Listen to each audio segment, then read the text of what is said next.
श्री स्वामी समर्थ रामकृष्ण हरी मंडळी.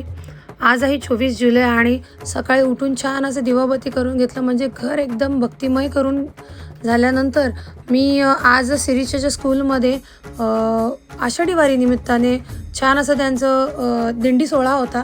सो दिवाबत्ती करून झाल्यानंतर टिफिनला छान असं सिरीजला पास्ता बनवून दिला, कारण का आज त्याची बॅग नव्हती आणि खूप खोपोलीमध्ये पाऊस आहे. कोण जर खोपोलीमध्ये राहत असेल नक्की कमेंट करा.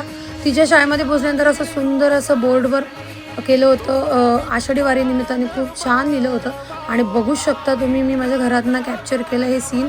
तुम्ही बघा किती पाऊस आहे. त्याच्यानंतर सकाळी टिफिन सिरीजचा तर दिला, पण आम्हाला काय जेवायला बनवायचं म्हणून हे वांग्याचं भरीत बनवलं होतं. सुंदर नियोजन केलं होतं आणि सगळेच माझे विठ्ठल रुक्मिणी सगळ्याच खूप छान दिसत होते. शाळेमध्ये खूप सुंदर असा सोहळा साजरा केला. तुम्हा सर्वांना आषाढी एकादशीच्या हार्दिक शुभेच्छा. बोला रामकृष्ण हरी.